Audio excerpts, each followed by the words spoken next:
Hey guys, fall season is starting, and you know what that means for us artists? It means Inktober, which is a event that goes on every October where you get a 30-day challenge to do a drawing new ink every single day. Here's this year's pop list. I will put a link to it in the description, but you can find it by googling Inktober 2018 or Inktober whatever year. Basically in this video I'm going to go over my favorite materials to use during Inktober, because you're limited to only materials that are ink, like pens, and paints, and markers. Let's get started. My personal favorite art supply for ink is this fountain pen and this bottle of ink, India ink. So basically what this is you dip it in and you draw with it, and that's how I did the writing up here and this flower right here.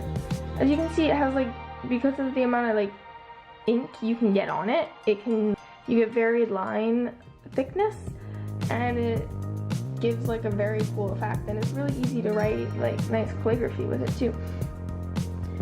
Some people actually think these are pretty expensive, but if you're me and you're cheap, you can actually buy one of these for about $5. The tip is about $2, and the pen is about $2. And then you add tax, and it's $5, right? But it's really, really effective for what you get. It's honestly one of my favorite things to use.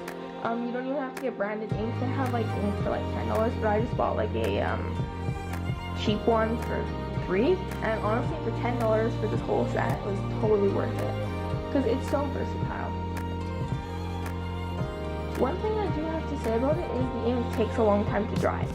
Normally with watercolor, I use a hairdryer to make it dry, but this one doesn't dry with a hairdryer. I'm not sure what it is. It's probably the ink, but I don't know what it is about the ink that makes it hard to dry. So when you do use it, you need to give yourself a bit of time between flipping the page or anything like that. But altogether, it's an effective tool. I'm going to show you again. I made this flower with it. It gives you a really cool effect with the ink. You get varied line thickness. It's different than this, which is a brush pen. And this one obviously didn't come out as clean as this one, because with the brush pen, it's harder to make thin lines. Whereas with this pen, you can make super thin lines super easily. You can make super thick lines super easily. It's really cool. Next up, I'm going to talk about the brush pen I just used.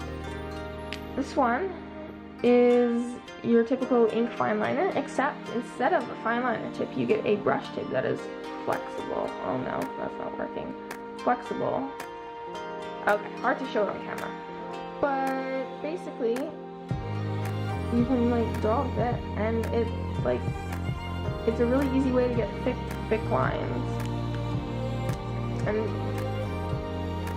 this one is especially good because it gives you the option of varied line thickness, but it's other ink proof. This one, the ink I just showed, the India ink, sometimes it bleeds with other ink, but these pens, these fine liner pens, this is a Sakura Pigma brush pen. These do not bleed. No matter what you throw at it, they will not bleed, which is really nice. Especially when we get into the second part of the video, where I'm going to show you all of the colored supplies, where you're going to want to use one of these. These can be a bit more pricey, but I think it's worth it, personally. Especially for a brush, because with a normal fine liner, which I'm about to show you, you can only really do one width unless you want to sit there for 10 hours coloring every single little bit of the line, and that just is really tedious and it's not always desirable. So a brush pen gives you an option of a more flowy experience. This is the fine liner I was talking about. It's pretty similar, except it's got a little bullet nail, teeny.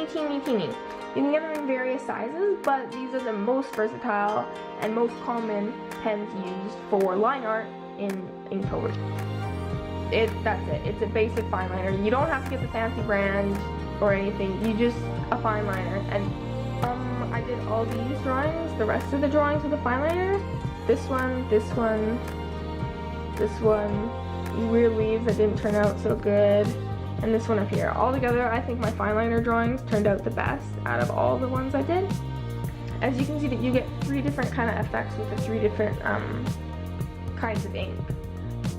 So really, it's up to you what you want to choose.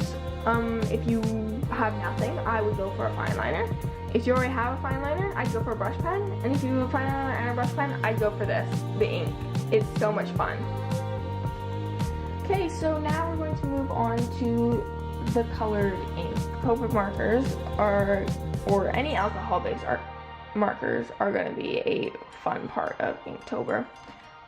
I'm sure you've seen them on the internet before. They're honestly, they're really good. They've got so many colors. They are markers. The thing about these is it's so much easier to use than a paint. So this has a chisel tip and a brush tip, which is also very flexible. See? Just like the little one. But this time I could actually show it because it's big enough. Way to go.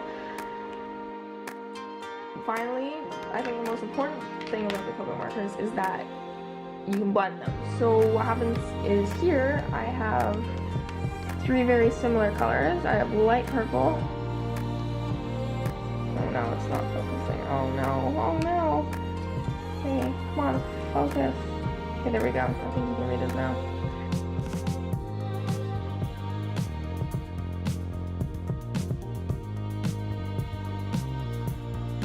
The next thing I'm going to show is actually going to be watercolors. And a lot of people say watercolors aren't really like good for Inktober, but if you ask me, it's like a liquid, right? So I think it should count as ink.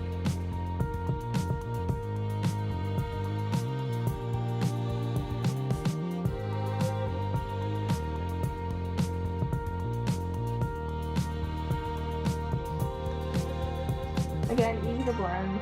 Like, I'm sure you've all seen watercolors before. But I'm gonna color in the flowers on the other page soon. I just wanted to show you what it's like. The problem with this compared to the markers is that it doesn't dry as fast. So if you're pressed for time, say you got a lot of homework, schoolwork, you came home from work, came home from school, whatever, doing watercolors isn't really as time effective, especially if you don't have like a hairdryer to dry. It's kind of like tough sometimes. Having markers is just more convenient because you can just kind of do, oh, that color did not turn out the way I wanted. You can just kind of do it on the fly, right?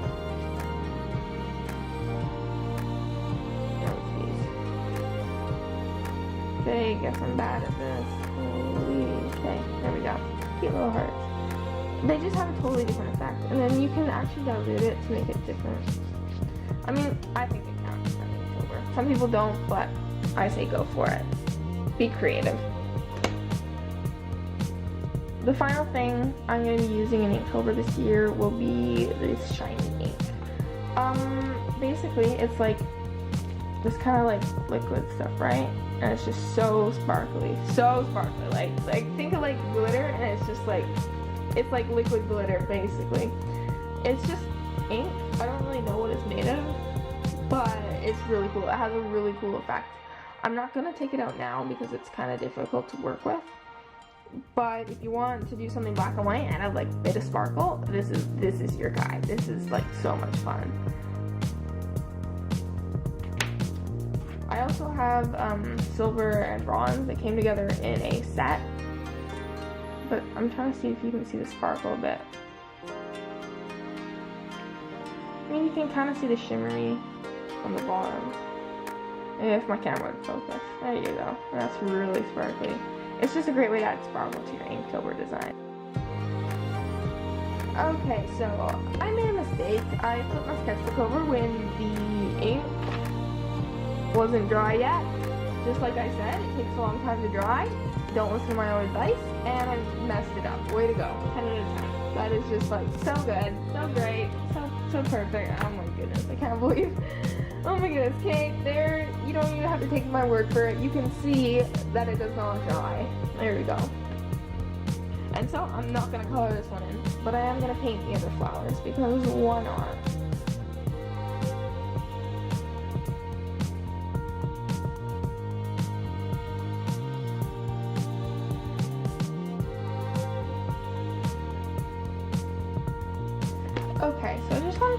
highlights, and I took the watercolor over the ink, the straight up India ink with the fountain pen, this one, right?